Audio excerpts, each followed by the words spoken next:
सानाम खनान मांग ते नवा सावता तरास ऑफिशियल यूट्यूब चैनल रे सनाम का के संगुन आतंग दाराम तहन कना मांग को सिबिल गोर जोहार और हुडिंग को दुरो थुमिन चाला मन कना माय तेहेन जोहार ओना नापाय कथा उगत की सेटेर कन तबोना मा एनखान मुचेद हबि आजम सही कथा मन पे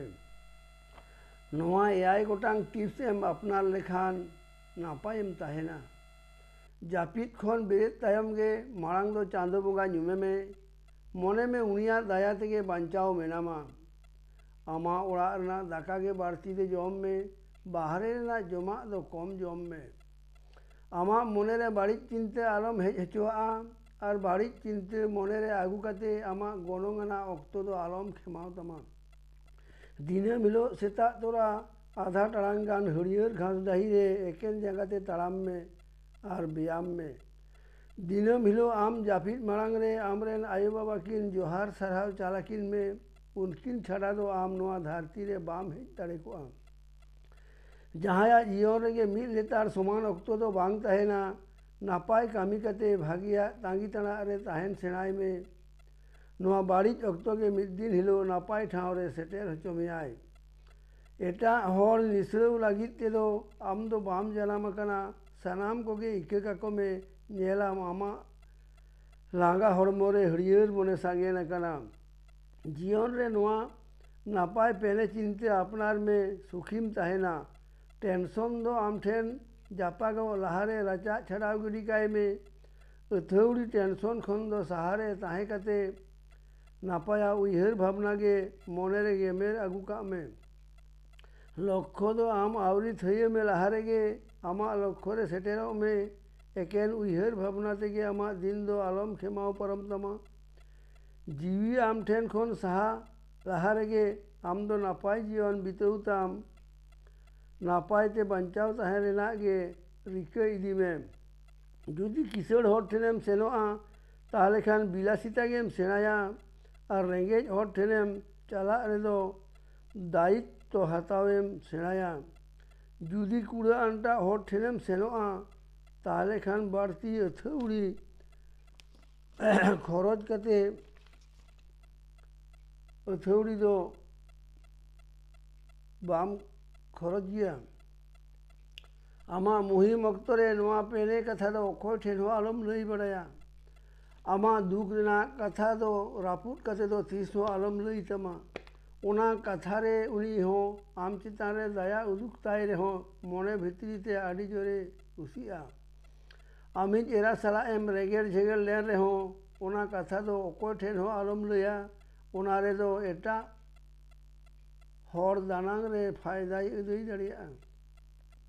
आमा लिचड़ अवस्था दो अखोय ठेन हो आलम लई तमा कथा दो हुडिंग गे रे हो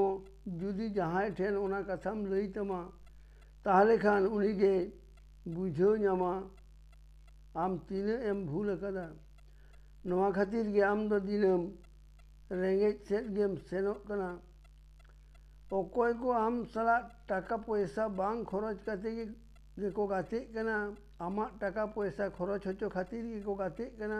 उनकान गाते सला दाड़ान दो बागिन में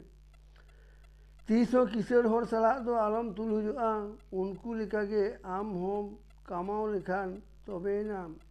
खरच में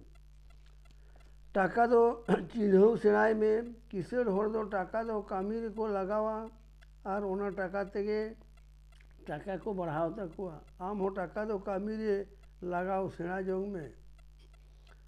आम दो जहाना गे नावाना सेना रिकई में आम जहान कामी गेम कामिया ओना सला ते आर हो जहान कामी को सेना रेना रिकई दी में चेदा से नवा जुआन अक्तो रे आराम लेखान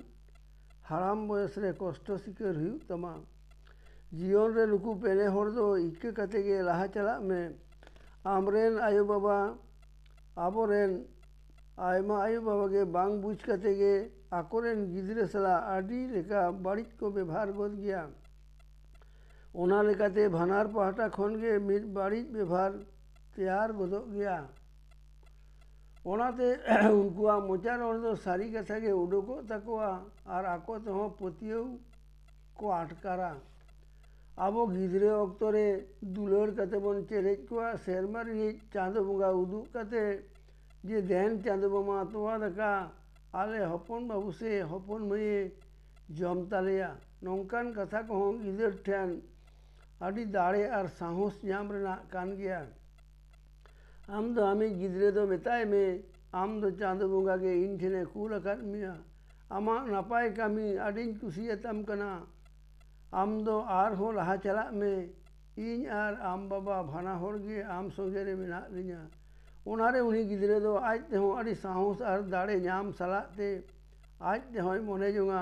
इन हो चांदो बंगा दो इन रेन आयो बाबा ठेने कूल अकादिया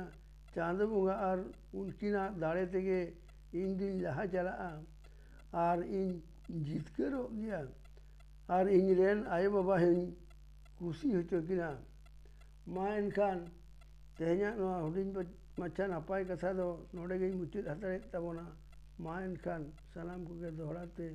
जोहार और सिबिल दुलड़िन चालत बना नौकान चैनल को पे कुसियतिन खान दो रोड को चैनल तो सब्सक्राइब तबन पे माने होता है ना।